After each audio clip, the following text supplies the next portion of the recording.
The greatest television show in the history of existence is upon us, ladies and gentlemen. Okay, right now, at the current moment, HBO's The Last of Us is currently sitting at a 97% on Rotten Tomatoes from the critics. I've talked about this show a little bit. I actually didn't hate the first trailer. I actually thought that the first trailer was somewhat decent in terms of it looked like it had potential to be a decent show. Then we got the reports of the showrunner coming out and saying, and again, do I understand the point he was trying to make with the Pixels comment? Yes, I understand the point he's trying to make. It was still stupid in every possible conceivable way for you to say anything remotely disrespectful about video games when you're trying to adapt a famous, beloved video game to the big screen. Why are you even saying shit like that? You've had some recent comments from the young lady who's playing Ellie, who basically said they told her not to play the video game. She then said, I secretly had to play the video game or at least watch some gameplay footage. So they were encouraging her not to play the video game at all.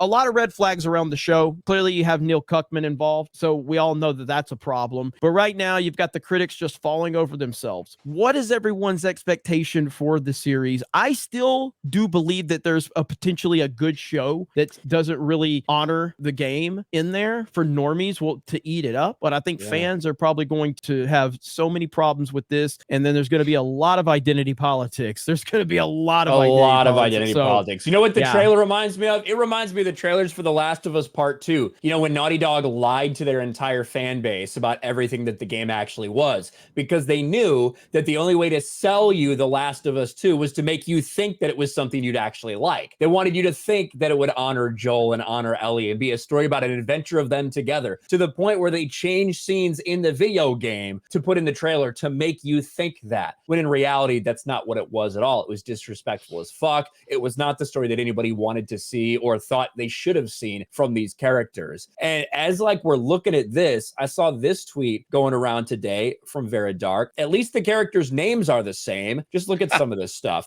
Why HBO's The Last of Us removed most of the game's violence. The Last of Us series changes how the infection spreads, and the co-creators explain why. The Last of Us has a major timeline change from the video game. Here's what's different. Why the Last of Us TV show changed the virus spores to tendrils. It's like, what did they actually keep the same other than the character's name? Certainly not the way they fucking look. Not just with Ellie, but obviously with Joel and Tommy. All of a sudden, they're Hispanics all of a sudden. I don't know when that fucking happened. Here's Maria. This is Tommy's wife. Now, you can definitely see the fucking resemblance in the casting here. This was just recently revealed. But you have Joel's daughter who's been race swapped. So obviously Joel's wife will be race swapped as well. And that's the only way that fucking works. It is all about identity politics. That's all this show's about. We've seen Neil Cuckman time and time again not care about honoring what came before, very willing to change up whatever. Craig Mazin, there was an interview where Craig Mazin's talking about changing things. He's like, I was surprised. I thought that Neil would have a bigger problem changing things, but he encouraged me to change whatever I want. I'm sure he fucking did. I imagine that the show's going to be competently done, that if it wasn't involving The Last of Us or something, that it could be a good thing, you know, just like Last of Us 2 in some ways could have been that if you didn't have these characters named Joel and Ellie. But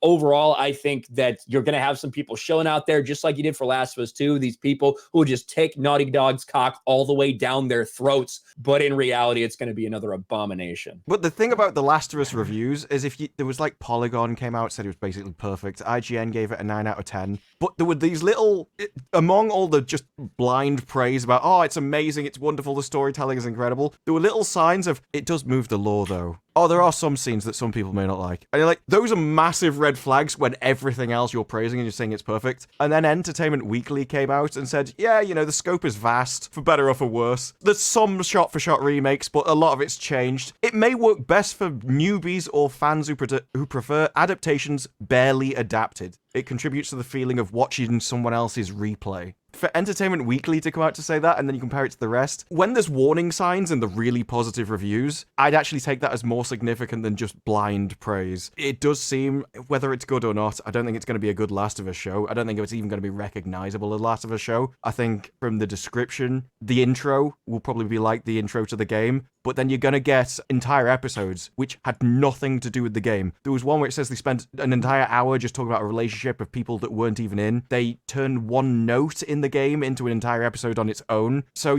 they're probably going to talking about the gay character. Polygon came out with an amazing thing. It says it's trying to give hope through the apocalyptic fiction, but how much hope will be felt depend on the lens of the viewer brings to the show, as it, in a blunder bafflingly similar to its source material, regularly kills its queer and BIPOC characters violently. Like, that's what they cared about in the middle of their review, who died. So you can understand taking it back to the other guy who's like, I don't know why we don't just cast these people as villains. Well, that's why. Because Polygon will come after you if you do anything to the characters.